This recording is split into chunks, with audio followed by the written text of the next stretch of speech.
our next module, we're going to look at meteorology, and the first lecture is the atmosphere itself.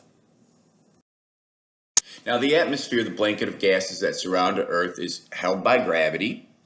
The closer you get to Earth's surface, the more air there is because of gravity. The troposphere, the lower layer of the atmosphere, is where we concentrate most of our efforts. The troposphere is 98% nitrogen, 21% oxygen, which only leaves 1% for other. Of course, other varies depending on location. Near a city, you would have a lot more carbon dioxide, but being most of the Earth is covered with ocean, and the troposphere extends up into the atmosphere, the average contents are basically oxygen and nitrogen. As I mentioned, the atmosphere is layered. The troposphere, the lower layer, is where the weather occurs. You can see it's relatively thin compared to the entire atmosphere. The stratosphere, the next layer, contains the ozone. Planes try to get above the clouds, which often is right around that stratosphere level because there's less turbulence, less weather. The further away you get from the Earth, of course, the less air meaning all the gases there are. In the thermosphere, ions, so we have the aurora borealis, which is the ionization or plasma creation, releasing light, solar wind bouncing off of our ionosphere. You can see shooting stars, meteorites, generally burn up in the upper atmosphere before they reach Earth. And even the space shuttle doesn't quite leave the atmosphere under most conditions. Now there's a picture of our troposphere, the thin sunlit layer that we are most familiar with. You can see that the little thin skin supports all life. The stratosphere above that again has the ozone layer. The ozone layer blocks the sun's harmful rays and allows life to flourish on land. Mesosphere is meso. It's in the middle of the atmosphere. And beyond that, you have your thermosphere, which is also referred to as the ionosphere. Beyond the atmosphere, you have the hydrogen and helium, the lightest elements, and then basically you fade out to deep space, which you would find between solar systems without the gases. So temperature is the measure of kinetic energy, molecular collisions. The faster the molecules or the substances are moving, the higher the temperature. We have three scales that we use. The Kelvin scale is 0 Kelvin means no motion, so matter ceases to exist. So there's always some sort of ambient temperature, unless you're in between galaxies and you're in a complete vacuum. We're in America are most familiar with the Fahrenheit scale, which is really not based on anything tangible like water freezes at 32, boils at 212, very random numbers, where Celsius is based on water freezing at 0, a nice baseline number, boiling at 100. And we use Celsius in science a lot. Astronomy looks at Kelvin quite a bit, but here in America, we're very familiar with the Fahrenheit scale, and that's the scale that we'll be using most during meteorology. So temperature is controlled by a variety of factors. Latitude is the first. Latitude meaning where you are in position to the equator. The lower the latitude, the more direct sunlight you get, and the warmer the temperatures tend to be. Water has a very high specific heat. It absorbs energy, stays warm longer during the winter, cool during the summer.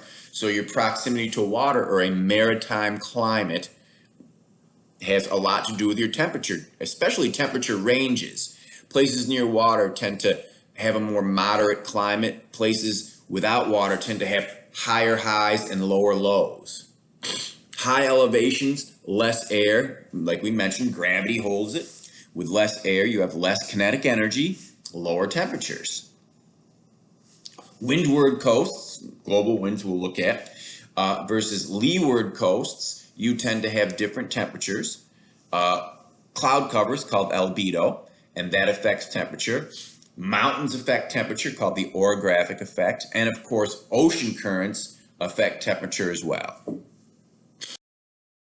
So we mentioned the latitude and the direct sunlight, and toward the equator you have more direct sunlight. You can see in the illustration to the right, toward the poles you have less direct, less than a 90-degree angle, less direct sunlight. This, of course, leads to less heat intensity. So two locations, basically the same longitude, but one being closer to the equator, and you can see that the one toward the equator has a higher average temperature. Near water, we mentioned near water because water has a high specific heat, a high heat capacity, that it heats up a lot slower than land, than soil and rock. You tend to have more moderate temperatures.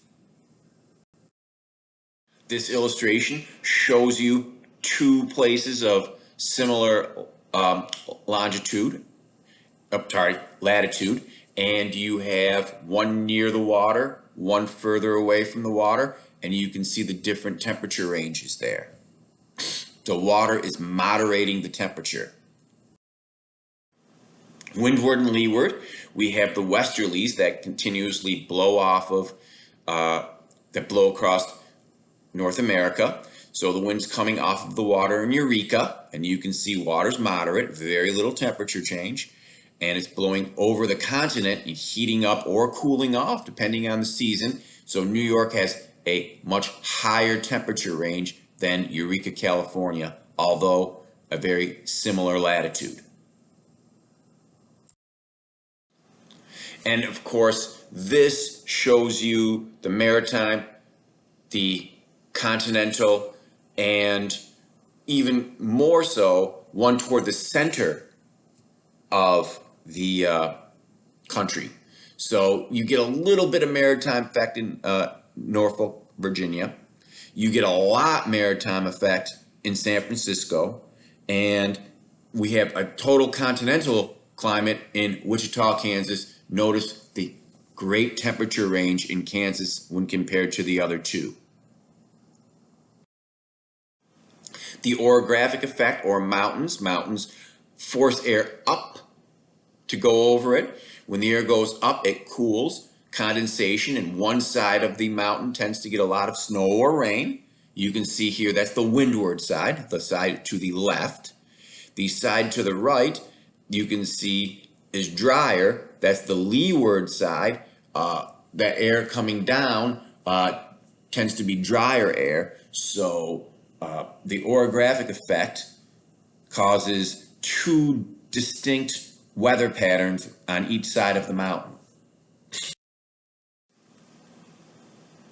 Ocean currents. You can see the west coast of South America has a cooler climate because it has the Peru current that's cold. The east coast of continents tend to have warmer climates because they have warm currents. So we studied ocean currents last unit, and you can see here how it affects temperature. So the hottest time of the day is around 2 p.m. The hottest time of the year is somewhere between end of July to August.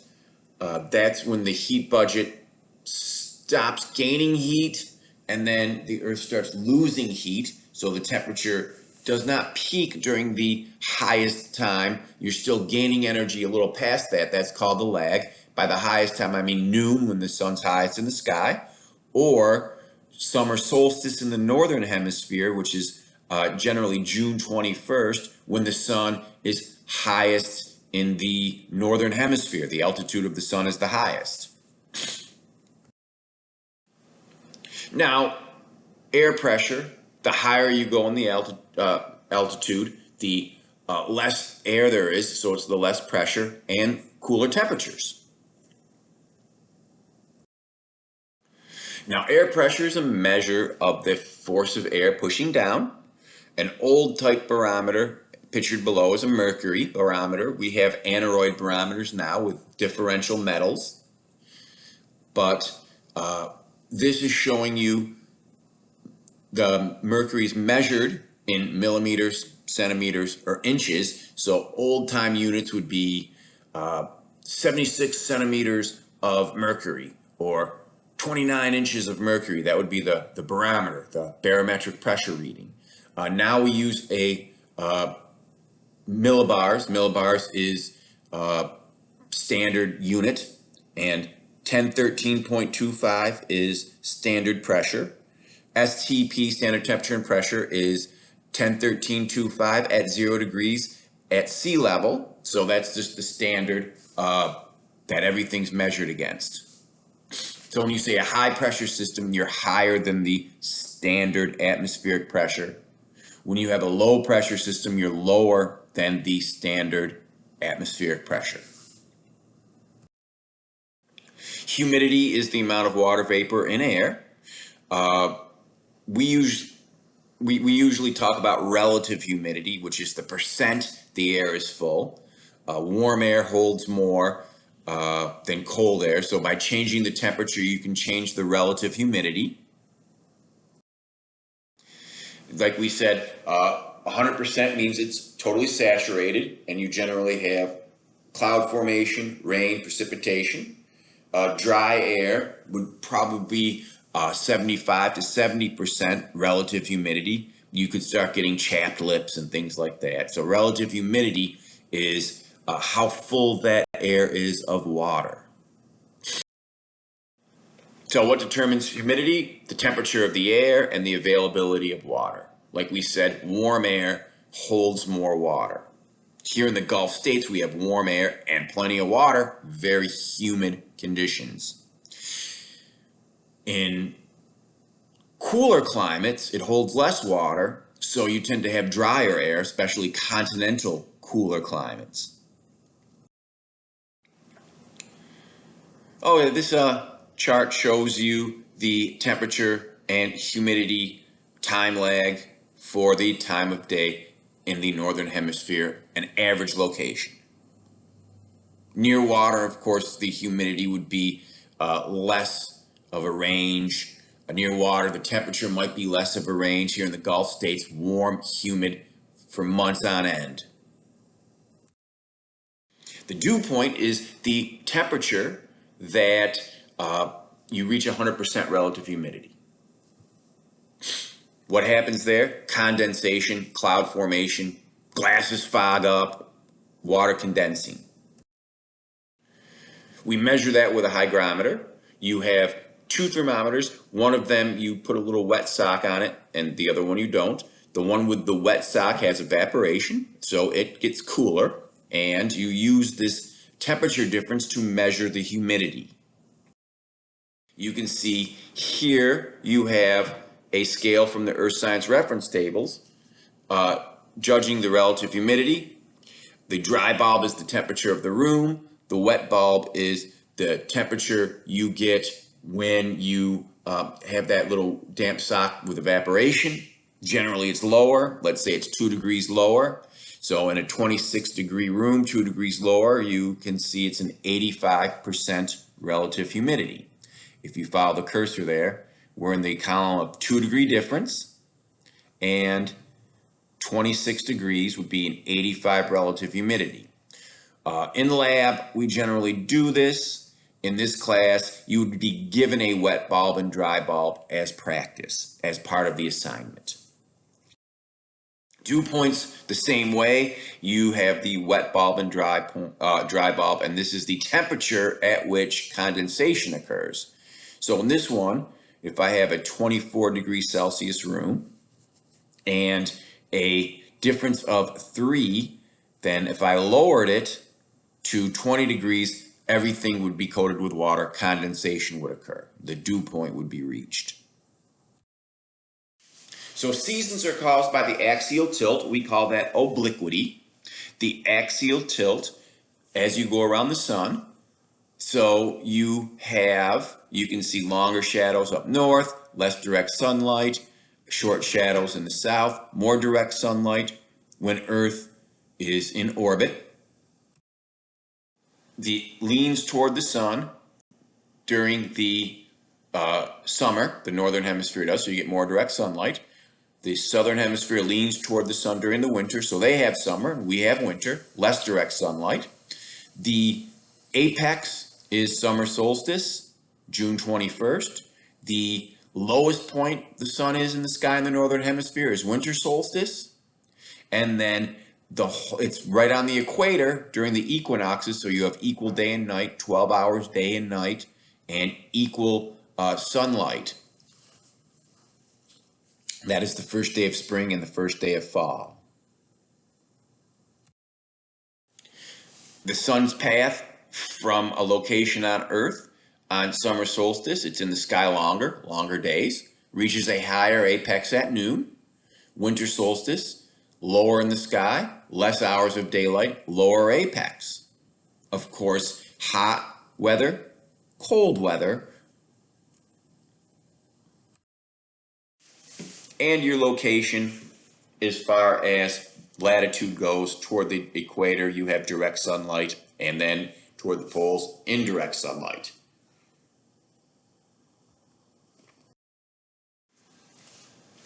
So only about 51% of Earth's of sunlight passes through the atmosphere and heats up the Earth. The rest of it is either reflected or scattered. We call that insolation, incoming solar radiation, insolation.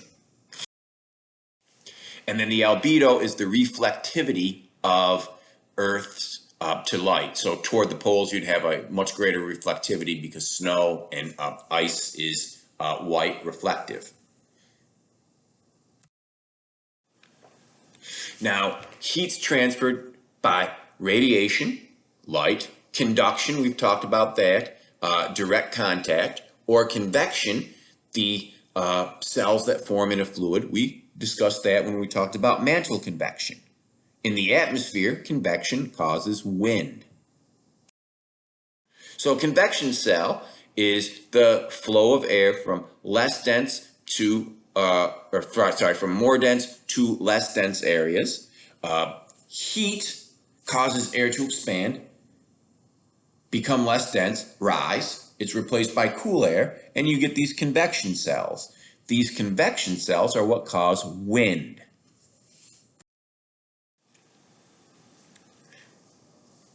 Water takes three states of matter. Well, everything has three general states of matter.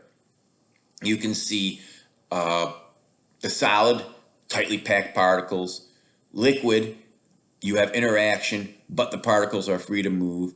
And gases barely interact with each other. The calorie, well, we count calories, so this is a similar thing to food, is the amount of energy that's liberated by, the amount of energy that takes in the calories that we eat is liberated by burning, but the calories are the amount of energy it takes to raise something 1 degree. So a calorie would be 1 gram of water, 1 degree, or 1 kilogram of water, 1 degree would be the kilocalorie, or the calorie with a capital C. So it takes a lot of energy, a lot of calories to raise the temperature of water. Something like sand, a lot less calories would raise the temperature of sand. We call that the heat capacity. You can see sand has the heat capacity of 0.2. So it takes 0.2 calories to raise the temperature of sand, where water takes 1 calorie to raise the temperature of water. That accounts for water having the high specific heat. It takes a lot of energy to change the temperature of water. It takes a lot of energy to boil water. It takes a a lot of energy to melt, a lot less energy to melt than to boil though. And so that's why water is so important, keeping our temperature moderate here on our planet. So a phase change is the change from one phase to the other. The typical phase changes, vaporization and condensation. That is the change from a liquid to a gas. Melting or freezing is the change of a solid to a liquid. And far less common, sublimation or deposition. Think dry ice. And it takes 1 calorie to raise water 1 degree Celsius. But a lot less to change temperature of ice. You can see about 0.8, but a lot more to change the temperature of a gas. So to melt ice, it takes 80 calories to melt 1 gram of ice. To boil, it takes 540 calories to boil. So it takes a lot more energy to boil than it does to melt ice. That's important when you look at Earth's temperature, why water doesn't really boil on our planet, because it holds the heat very well, but we do get the melting and freezing.